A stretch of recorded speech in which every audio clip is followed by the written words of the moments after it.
Shalom, shalom, peuple de Dieu, eza yanga bino mama Rebecca, na poussa ni susu liboso na bino peuple de Sion, po toyeba na kosolola na partage oyo, eza na liloba na Nzambe, mituna etuna maki, pe mama Rebecca lobina leka liboso pona koyeba ko éclairer peuple de Dieu, bayeba na koyeba video balandaki, pe suite na yango eza nini par rapport ya mituna oyo etungisi pe mutu moko alobi ndeni basimbaka Nzambe.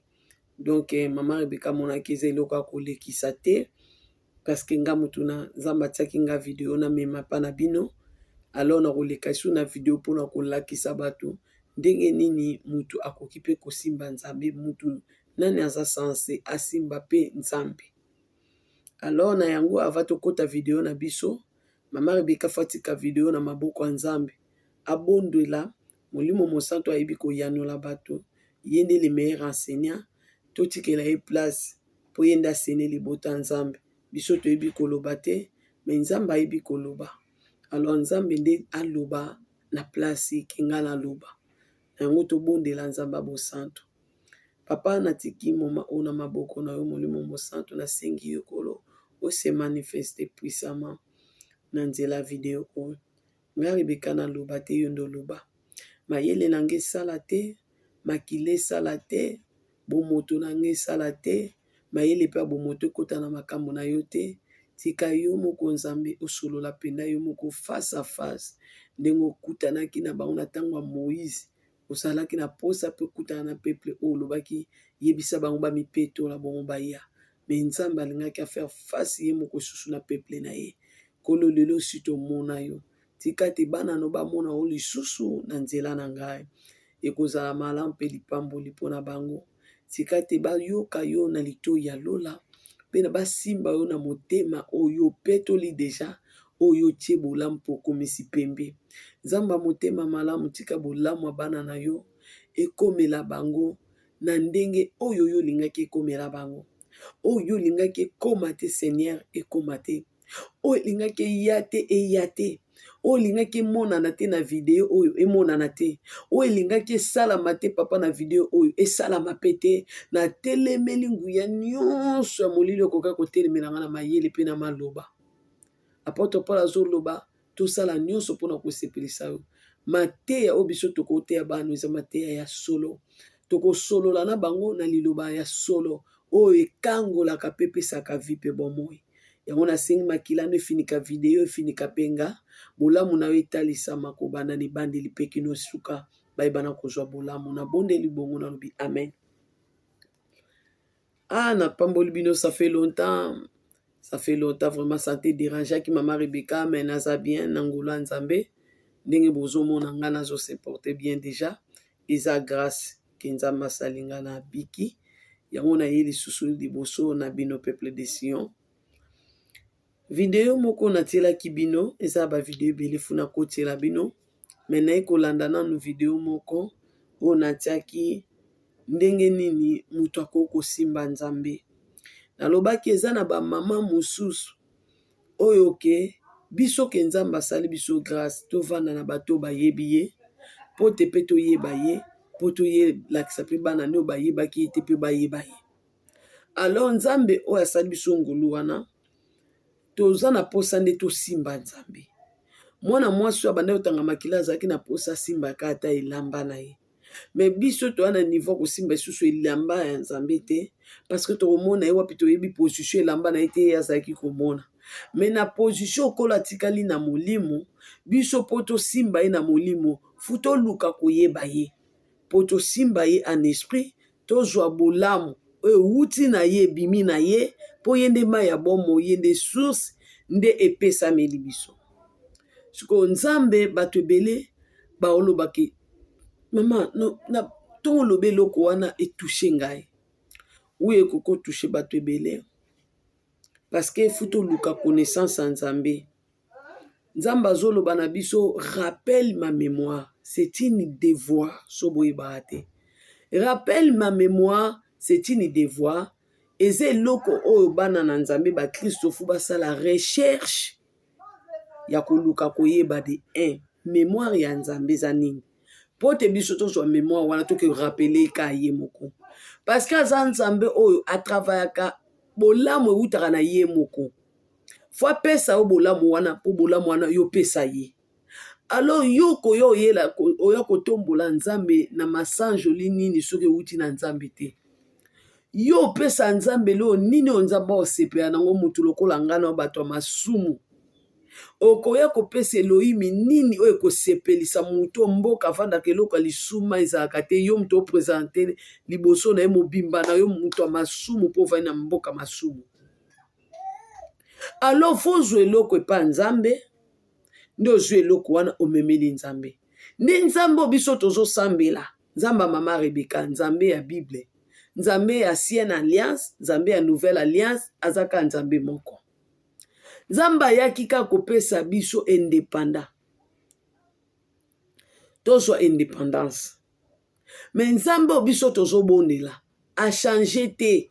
Bible elobi, il est le même hier, aujourd'hui, éternellement. Notre Dieu, il est le même.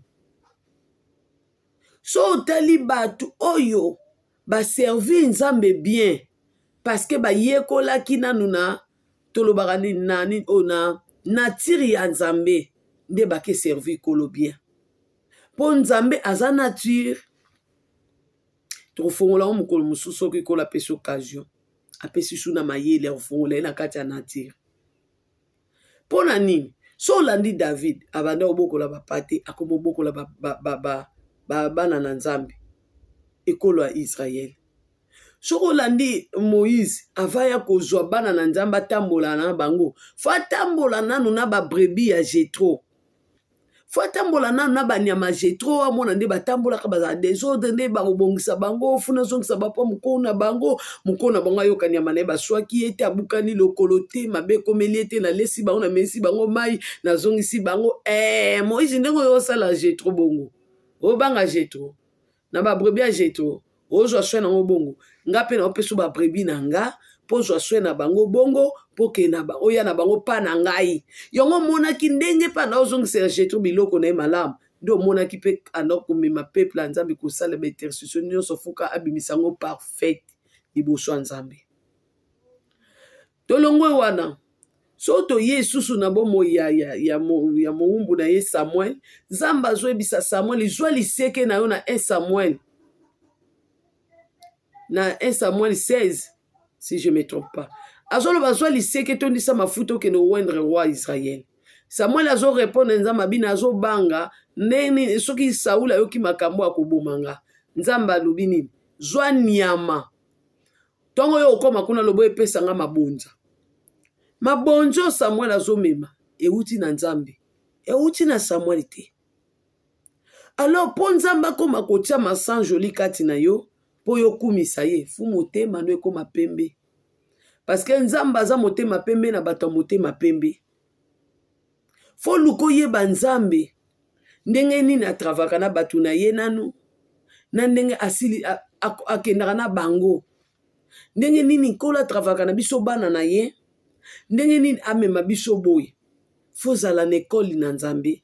Nzambe alobi rappelle ma mémoire. Yo yebi mémoire ya Nzambe te yo ozwilango wapi si ce n'est pas la parole de Dieu.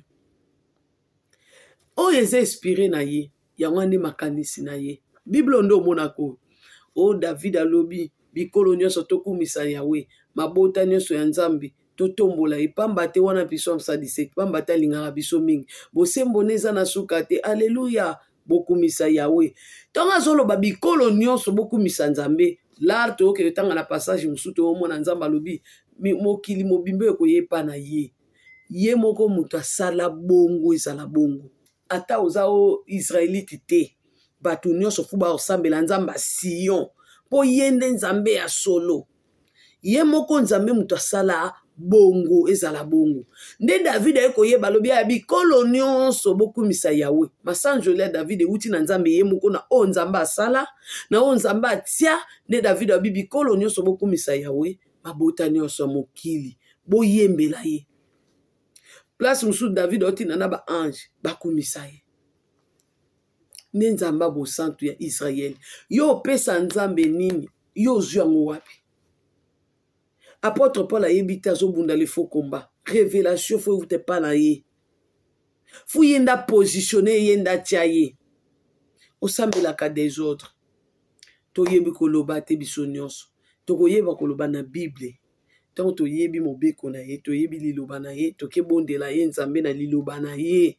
Tobando yebisa ye olobaki boye. Nde tokozwa bomoi.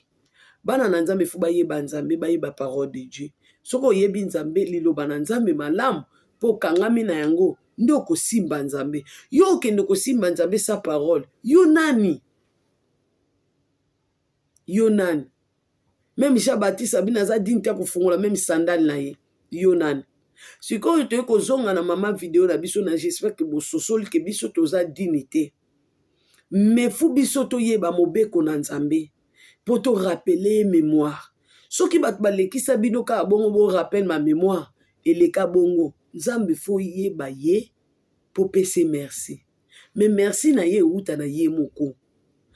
Jérémie soto kepa na azoloba. Yondo sala angana kumisa yo. Ça veut dire so pese nga masanjolite mwana kumiso ezate. So nzamba matisi posa kusambela te ezate. Kure ezate. Nzambe na sala ezala bongo. Yango moni na lobike même bato basalele musala atrena bango po basalele musala. Alakisa bango ndenge yazali po basalela ye nzambe ango ndenge azali. Parce que to kumisa nzambe to yebite na ndenge ni. To kusambela nzambe to yebite na ndenge ni. Futo kumisa nzambe to yebi alors to koyeba ye na parole. Sikoyo yo lobi nanga mama basimbaka nzambe ndenge nini. Eza na batu mosusu alongola zemi. To musu mwana moko.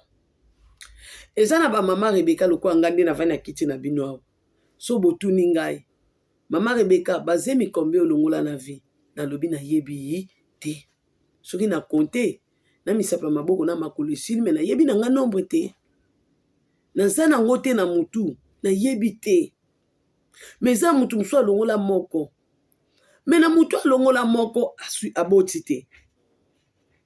Mais aza na borgane nyonso ememaka zemi ememaka nyonso ba matrice po amemaki deja alongolaki nde. Mama Rebeka pe alongolaki pe. Sikoyo ya aboti. Eloni ekosala. Nzamba limbisi mwana mwasi oyo alongola bazemi ebi nombre te. Nga mutu na longola zemi moko nzamba limbisa nga te. Et problème ezali nini? Pendant que nzambo ngana tozobondela nzambe ka moko. Alobi to yepa na elolenge tozali. Ka nzambe moko. Ye moko alobi ke na Levitique kuna 17:11 azoloba ata masumo nga ndenge nini bo salela makila na ngai. Ata mabango ndeni. Ye ndenge pa belela makila na nzambe ndenga pe nazobelela makila na nzambe. So nzamba oyokele ma oseke nzamba oyokela nga ma parce que yende a établir justice na sena moi. Kolo justice ndeye. C'est lui le maître de justice. Alors, à ça l'injustice, nzambo azoyebisa Jean-Baptiste azoyebisa basoda ke basala injustice te. Nzambo alingaka kokata batu bakata makamba babola na batu minene lolenge moko. Nzambe sikoyo ya bomi bela limbisi ngana bomi muke alimbisa ngai te. Pona nini? Pendant que ya bengi biso azwi esika na biso, amemi mikumba na biso. Boyeba bana nzambe na te ya bino ekuluzu eza maternité ya ba Kristo. Mais ekuluzu ezalaka pe indépendant ya ba Kristo. Esiko biso tozo indépendance ya loi, ya condamnation, système. Mobeko nzamba atiaki bande ko condamner biso to bande ko koka ko sa sorti nango te kanga biso na kingwa. Alors ekuluzu nde ezaka indépendance. So biso to koyemba nzembo indépendant ba Kristo to yemba on ekuluzu. So biso to tato la maternité ya bato babotami pona mbala mibale nde Nicodème atunaki ezaka Golgotha. Kuna nde suko tozwa indépendant. Fo mona ango comme maternité. Lelo mama Rebeka bakiseli esiko tozwa indépendance ya ba Kristo. Kuna po nzamba zaika nzambe moko.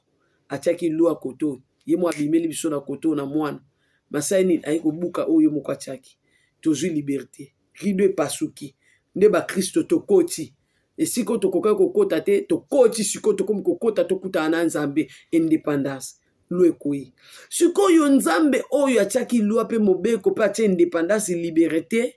Et l'autre qui peut liberté, c'est la parole de Dieu. Parce que même si on total bato ba travailler na Sénat, batia ba mboka obiso to vandi pays d'asile. bato batia mboka oyo ezala pays d'asile baza esu na bomoi te mais loi wana ezozala servi ti lelo mboka na bango mpe eza mboka asile ti lelo quelque soit baloi bakoki kotia mais oyo esi etiama lokola mobeko soki babengani moboko ti lelo etiama ebongo biso tozwi indépendant liloba na nzambe boli kotanga te eloko ekosalaki yo oyeba obwaka mwa rejet droit d'asile okimela mboka ya refuge mboka no esengo bible ezoloba david azoloba oza lien de refuge ya vi na ngai esiko nayaka kobombama kangolanga na maboko ya bangunia nzambe ka yango oyo so okangi bozomona ngo mokie mesimbi bomoi mpe mokili mobimba la parole de notre Dieu toli koyekola ngo te esala biso nini eloko mokie boye ezwaka espace te kiti ebandi ati yeke suka kuna mais eloko oyo ekovanda nga awa eza kaka moke boye mpona nini tolingi yango te mais nzoka yango nde notre libération indépendance la parole de notre Seigneur. Alors ngai sikoyo tonga na longoli baze mingi na lobi na yo muto alongola moko yo kanga na muno nanga nzambe yo kelanga mawa ko juger ngai te selon liloba na yo selon ba norme na yo ponga na kokoya mais à cause ya bolingo na yo salanga grâce ngana kende yo senga ka mawa te na kende yo senga na grâce na ngolu po yango neza kote mawa na ye biloko wana nde na kende ko senga grâce na ngolu salanga yango na zwango kota ngolu kota grâce pona nini tala citation na ngai tala nde na tikala tala nde naza na mokili tala na talisi nzambe apona lobi soki leo nazangi famille nazangi bandeko na kozala na nani kolo patali penza aza ye moko babenga na ye baboya ye sikoyo napimele libota ngane mopesi na mabota Jacob mutu mona pese 12 tribus de Juda mais bongo ye moko napimela ya ta bato ayokelinga mawa na nzela makila na ye na indépendance na zubo moi est-ce que yo yebisaka nzambe ke kolo talanga kota ngolo talanga kota mawa po koto so talinga kota loi na okoya nana osamba na yo na tribunal na yo moko nani nde avoka na nga nana olongisa ngai mais yo nzambe sa nini longisa ngai ozolela mawa na nzambe comme toza kuna te toza place oyo ndenge nini tokokosimba nzambe.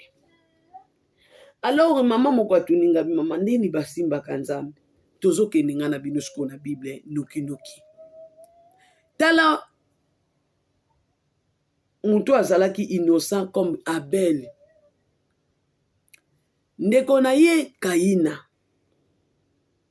bible ezoloba Kaye na Abel basangani bakepesa nzambe mabonza mais Abel Kaye nazoyeba te nde nzambe aza wana aomona baombali soki yo Kaye ye na ofranda mabe lelo luko yelanga ya malamu mponga na liaka biloko ya malamu ya mbindo te ya salite te mpe yo moko ozala peto po motema ya Kaina tanga yango bien là tu vas voir motema nde motema jalousie yo sambelaka tina jalousie yo bondelaka lelo motema mabe mais yo kendaka église mais oza na jalousie yo tangaka bible oza na jalousie ya baninga yo ozoteya bato oza na jalousie siko nzambe oyo ozoservi aza nzambe jalousie ya biso te yaka jalousie na bato oyo bazwa bakoma lokwa barival na ye baprograma banzambe nde nzambe aza me na biso bana nzambe aza na bolingo na biso ntina liwa amemi mikumba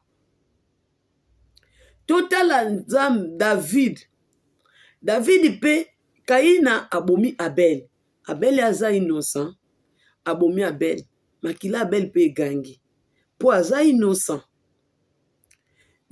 tomoni lisusu David pe abomi mutu mais iri David pe azoboma aza pe pa mama innocent bango mibale basali lisumu moko nzambe pe na bango afutisaka makila donc bamemi ngambu moko bato bango pe bakwesi baza juste parce que yoka Kaina alobi nini abengi ndeko na ye alobi yaka tokende kotambola koto bakei akangi ye abomi ye mais avant boma Abel nzambe atalisaki ye Kaina mabe eza na porte na yo mais soko osali malamu okolonga mabe wana.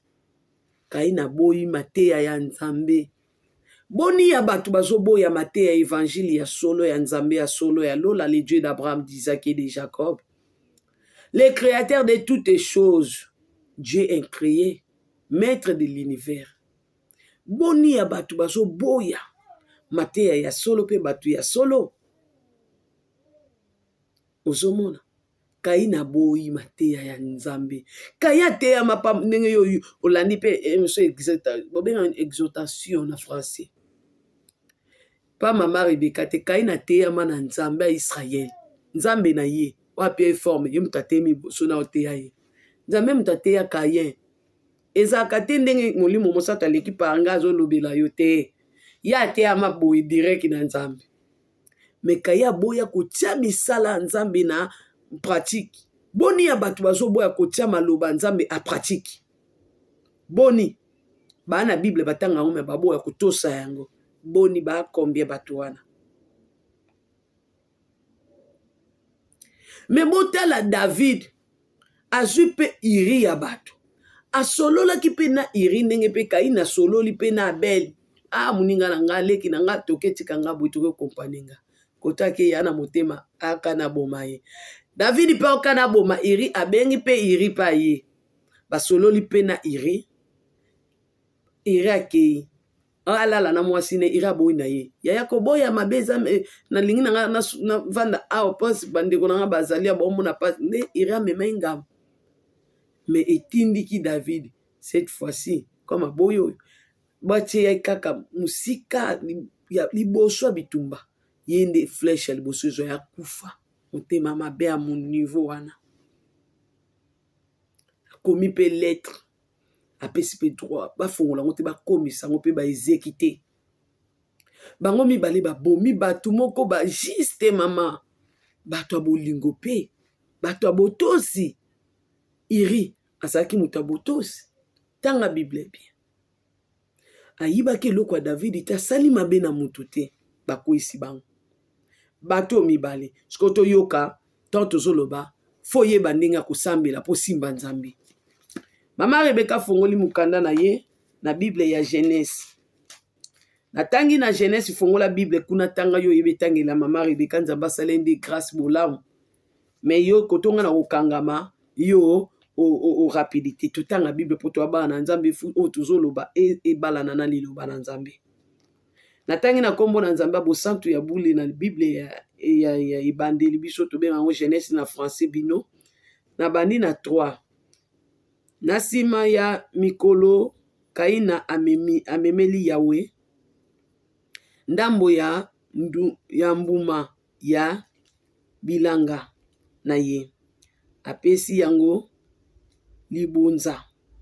Abel amemi misuni ya kitoko pe ya mafuta ya bana ya liboso ya bameme na ye.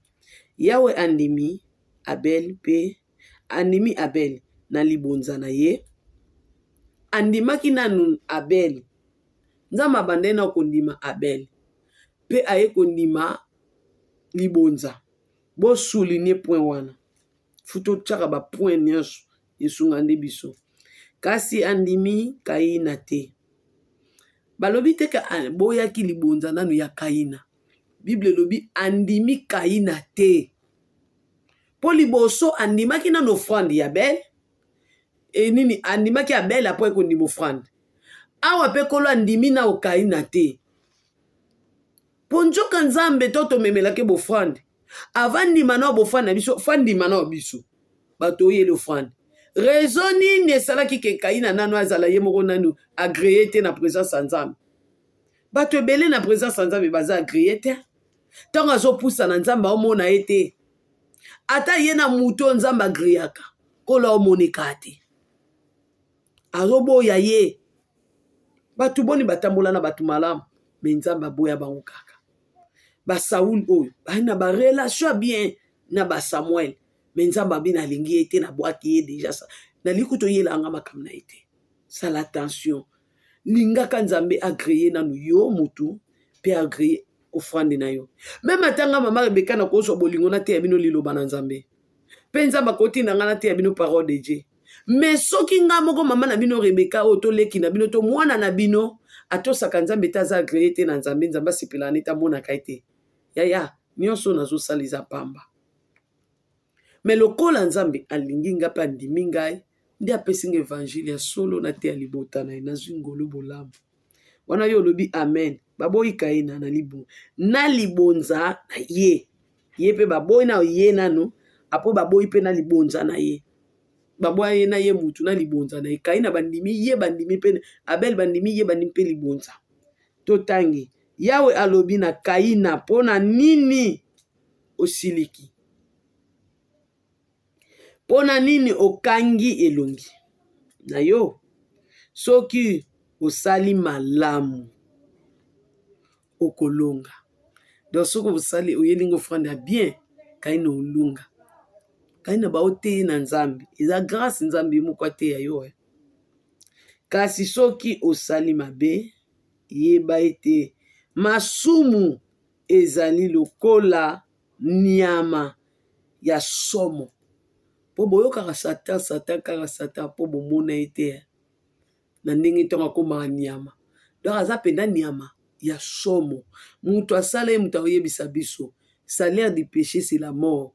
Mais kolo masumu wana balobi aza lokola nyama ya somo.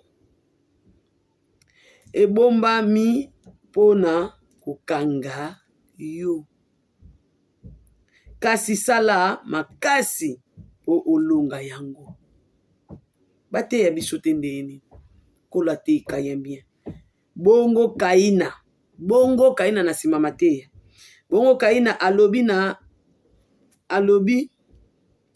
na ndeko na ye. Abel. Tokende kotambola. Tango ba komi na bilanga. Kaina akangi leki na ye. Pe abomi ye. Ato te ya baliwa ya batu mususu batu bandeko na ba pop eza na sene mamoko très délicat mais awa na obimisela bino na volé o na uchukolo bana bino. Yawe atuni Kaina. Leki na yo Abel azali wapi? Boyoka réponse à Kaina. Devant Nzambe. Asali mabe. Asali lisumu. Point o mama na Rebecca memele bino nde yango to komi na mama likam. Solo Kaina boye bien. Ye azongisi. Azongisi linan Nzambe, le créateur, notre père. Na yebite. Nakomi mokengeli na ye. Nakomi mokengeli ya leki na ngai. Yawe alobi pona nini. Donc Nzambe kuta landi aux questions te. Très délicat. Dieu montre toujours bolingo na biso. Quel que soit te bikoloba te. Yoka. Yawe alobi pona nini osali likambo ya somo boy. Na place Nzamba interpellé atake likambo sali Kaina eza somo. Yoka Kaina. Yoka Nzambe makila ya leki na yo. Et déjà réponse à Kaina d'être ebi. Kolela ngai nini atana mabele. Yango moto ekomemela yo etumbu. Donc Kaina liboso na Nzambe ayiba komekitsa te. Pe ayiba koloba te. Pe aza mwana o atosane liloba na Nzambe te. Pe azichaka ngo na misala te. Pokola alobaki na ye sala malamu okolonga mabe etelemeli yo. Abona kotosa maloba Nzambe ya teyami na Nzambe moko aboyi. Donc pe asali lisumu kola tuni osali nini. Leki no aza pe binga na ko mokengeli ya leki no impolitesse o mama sekalo bana linga. Réponse wana te. Alobi nini na ko mokengeli na ye. Sikoyo kola bandi kotuna ye. Pona nini kaye. Oseli kamba somo boy. Place question o biso bana Nzamba solo to ko mona na liswa molimo. Question nkolo. Alingika abikisa Kaina. Atune pona ni oseli kamba somo boy. Fwa loba nde siko na Nzambe. Yokelanga mawa.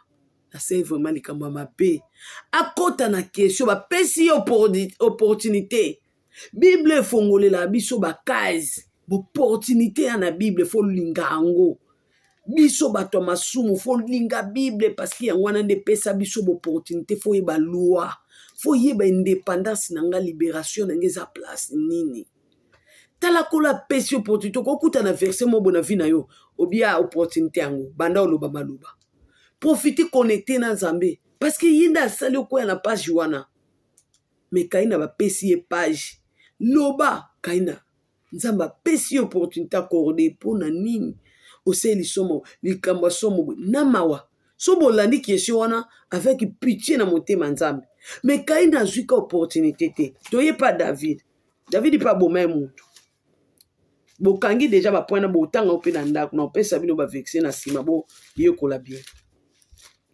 Bible ezoloba ezalaki ntango David mpe akamataki bestade lokola mwasi na ye azwi na mwasi ya mutu abimi na ye azwi mobali na abomisi ye na bitumba yoka bongo prophète Nathan ayaki epai na ye ayesiko korevele ye makambo ya mabe asali mpo Nzambe arevele ye ndenge siko Kaina azwi mama asuko boto osala bana na Nzambe tosolola Kaina kuna muto oteya ye Nzambe mais awa David Nzambe aleki na nzela ya Nzambe ka na se na aliasi bango nyonso mais kuna Kaina Nzambe akute na ye moko solo na ye moko mais na David Nzambe utiliser prophète Nathan po alobela ye likambo ye asali mais Kaina akuteni na ye moko père po traiter na ye alelele mawa apesi opportunité alobi mpo ni osali likambo asoma boye mais David amoni Nzambe face à face te amoni Nzambe na nzela ya Nathan ayesali reproche ya mabe asali yoka siko David oh Nzambe yo zali motema boboto yokelanga mawa boboto pe opportunité Kaina zwaki yango ma saisir te yo zali motema mawa longola masumu na ngai nasai masumu sukola ngai pe Nzambe obimba na mabe na ngai longwa na mutu mabe nzoka komisa ngai motema pembe masumu na ngai sila David ntango aloba komisa motema pembe ayeba Nzambe ya motema pembe fo yeba mboka tovandi mboka yango oyo village na biso yango oyo territoire ezali awa nde kimelo pays okokima okokuta na passage ya David obombami wana na batama na awa mikolo oyo banguna bazolukisa ngai na ye na l'ombre du tout puissant okoko tambola okeyo na passage moko Nzambe amemi okuna pa Esaïe molili etelemeli oyo lobi ata molili asomo elike na olongola te prophète Esaïe aloba nini nde bongo yebaka maloba Nzambe de Genèse Apocalypse eza grâce ngolo tala David solo na ndimi nasali mabe nazali kokanisa masumu na ngai ntango nyonso nasali masumu epai na yo moko kaka epai na yo moko na memi ngambo na misu na yo makambo lobaki elakisaki ete ezali bosembo ntango nyonso okataka makambo na ndenge ekoki nga David nde ozomona ngai awa nabotama moto ya mabe banda na libumu ya mama na ngai David nde ozomona nga bo naza na masumu tanga Psaume 51 bien tanga na Kaina bien tanga na Genèse kasi yo Nzambe olingaka makambo solo eza na mitema ya bato kaye mpona nini osiliki sala malamu kulunga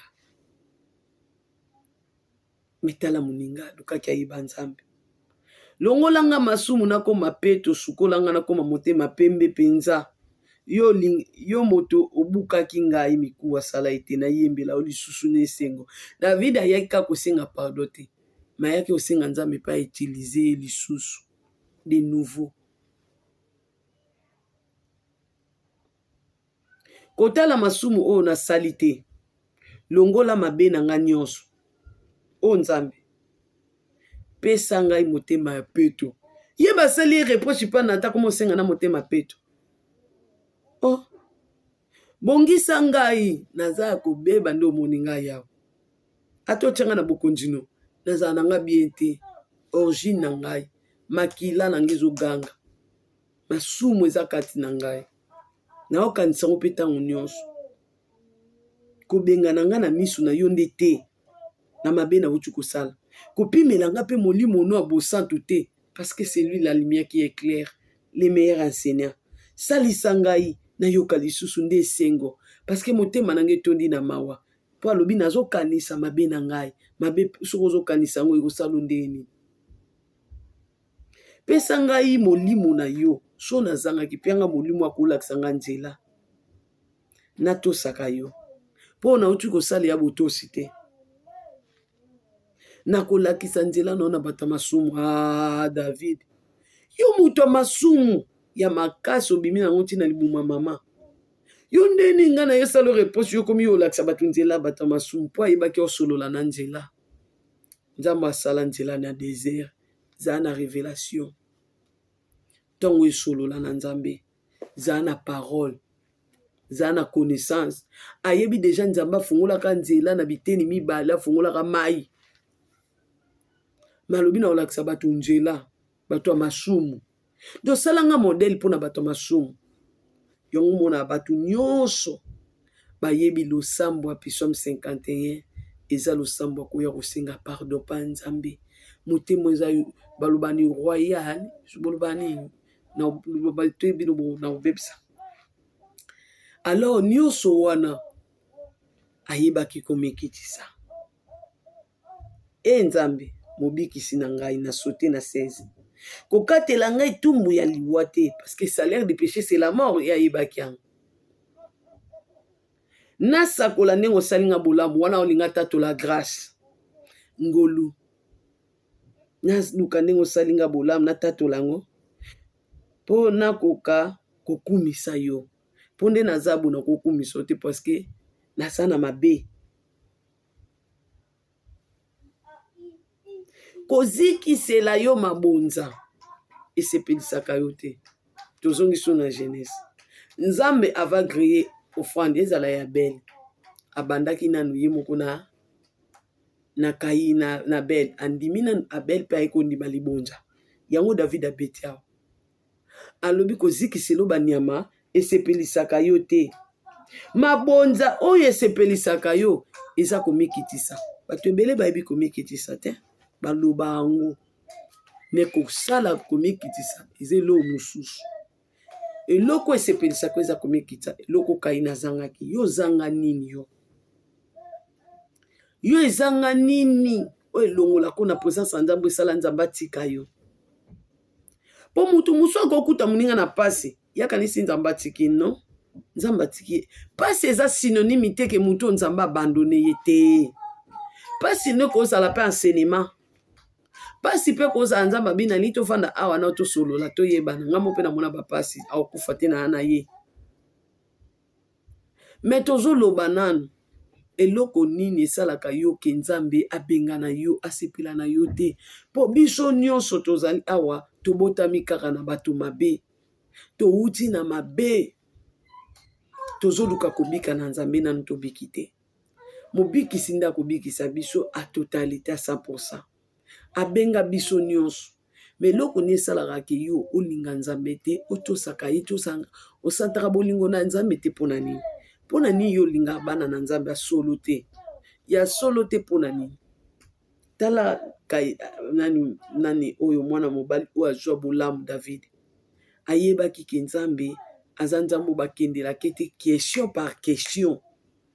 Parce que Kayina Nzambe azoloba na ye. Ndeko no Abel aza wapi? Ya zoloba na Nzambe nini? Ngana komi mokengeli na ye. Botanga Genèse. Botanga Genèse. Place na uti. Eza Genèse 4. Banda na 3. Kita na 14. Nzamba tuni ye question. Yo na neto zotala ngabo. Tokoko zongisela. Même Saint-Esprit kututé. Nzambo abiswa tonda na mawa. Po molimo mosantu kome aza dispensation suka biye ba mekarate. Na Nzambo akufela ki biso toko yebisa ye. Oloba na bopwani. Ya oloba Nzambe nga mukengeli na ye. Na le créateur. Atiki lola. Aye kokuta na yo. Po ayeli de bolamu. nzambe so aye pa na yo atozaki mutu mabe lokola ka ya ye kanga ye. Jacob akanga nzambe, nzambe alinga kende me lokola si oyaki okuta ananga Jacob yo kete nzambe bakangaka ye. Nzambe kaso okuta ye na ye ata ye po abeta yo kangama na ya buka Jacob mapambola Jacob mpona Jacob akangamaki na ye na mbamba na ye pe futaki. Nzambe so eluka yo yaya ata isalo reproche lokola okutanaki na ye kangama na ekotika ite. Lokola ya vanda na lola na mboka eza musika eleki likolo na musika andimi atika place wana trône na ye aokuta moto masumu lokola yo bolamu yeli yo ne bolamu yela yo oyebi te. Notre Seigneur babete bafimbu me lobiko ya na bafimbu wana Bible ezoloba na Esaïe tobika na bapota oyo yazokaki boboto biso tobiki na bapota oyo yazokaki. Yebisa ngai fimbu wana nde banda oswa me yango wana nde bolamu ya Israel, yango wana nde bolamu ya nation, yango wana nde bolamu ya bikolo ya mabota. Tika yo osimba nanu nzambe te cette année osimba nzambe. Luka ovanda pembeni ya Jethro, luka ovanda pembeni ya Moïse, luka ovanda pembe po ba Moïse ba libérateur ata bakanga yo bayaka bobimisa bato. Luka ovanda pembeni ya ba sage femme comme ba Naomi. Cette année yo lukaka soki mwasi to mobali loba kolo nalingi nazala nga moko te. Même nzamba azopesa Moïse mission abana otindelo ndeko no Aaron. Yebisa nzambe cette année songa na yebi koloba te pesa nga muto yebi koloba pembe na nga sunga ngai azala lokola ange oyo ko utiliser patalisa nga chemin na yo. Soki nga pe mama Rebeka na yebaki koloba te me kola tindelinga muto ayebi koloba lakisaka ngai naza na école pona nini kola bengi nga pona libotani alobi ba mama ebele bakobika na nzela na ngai me soki nga na biki te bana na nzambe o bakobika na nzela mama Rebeka bakobika. Alors nzamba osani akoluka solution pona mwana ye pote mwana ye bolamu epanzana ndenge moko pe na yo luka nzambe asala yo bolamu na cette année a positionné au place moko ozwa bolamu ozala na entourage ya bato mabe te. Entourage ebebisaka mpe bomaka yango nani nayelaki bino bato mibale basalika lisumu moko,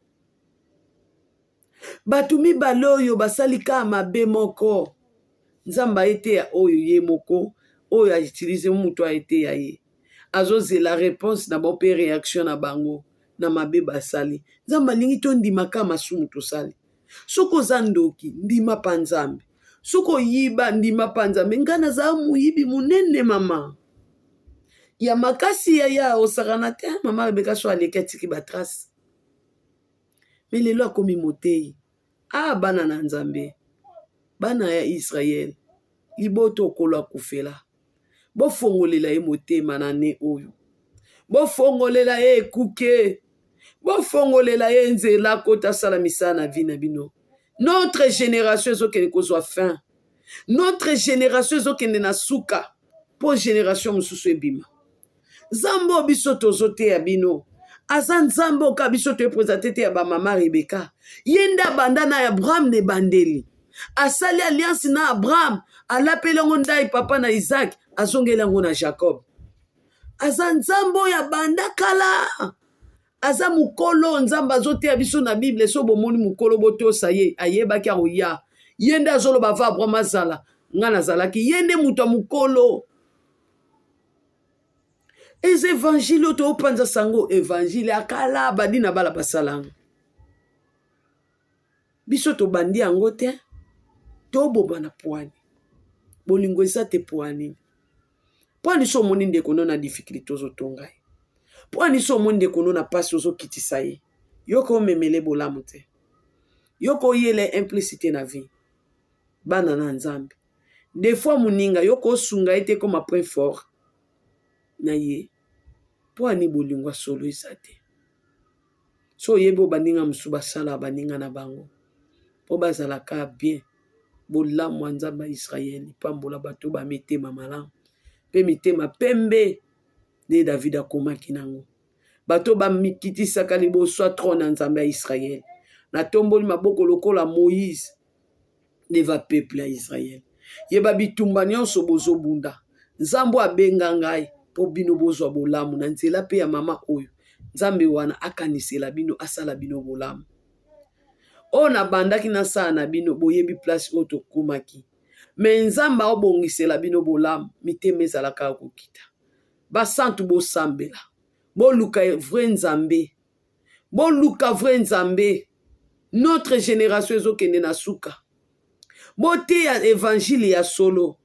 Bobeta sete bato bafongola mitema. Po nzamba akota sokola bango. Bazwa bolamu ba David bazwa. Bakayen bazanga bolamu. Mais David azwa bolamu nzamba bosantu ya Israël. Tofongolela ekuke. Tofongolela porta mitema. Ya yambaka na offrande te. Oko banda kokumisa nzambe po eza mayelo ebi koloba na TV. Mais soki motema no eza bolingo te. Okomona nzambe te. Tika nzamba pambola servant de Dieu. O nzamba tindelanga. Bolamu etalisama na vi na ye. Pe na descenda na ye. Pe video tika la seko na seko. Loboko ndenge tombwami. Molimo ekoma loboko ya molimo mosantu. Bolamu ekwela descenda na ye mopimba. Akutanga misu na yebi te. Awe olobi mabe. Abaloba bongo te mama. Yoza mwana nzambe. Fute ya bana nzambe bien. Awa penda na moni okendaki na bien te. Nzambe na biso basale yaki na basentima te. Fulu kobongisa berere wana. Nzambe aza parfait. Musala ni futu sala ngo bien. Mabota to bota mi balua ba makila nyonso koluka to salela nzambe bien te. Poto memaka ngambu pa nzambe mukolo suka. Meso to bongisi usala nzambe. To sale ondenge ya lingaka. To zwa bolamu. Landa kanga nde na salaka. To salela nzambe oyo. Yo vandaka pembe na nani. Nana za kote na yo. Nana sungaka yo. Nana edaka yo. Bo salela nzambe musala na bolingo ya solo. Ndenge pe Aaron azalaki wana na ndeko na ye. Basalela nzambe musala na solo. Tika nzamba pambola bino. Tika nzamba batela bino. Bo medite yango bien vraiment. E oyela bino bolamu. Boye baningo simba nzambe.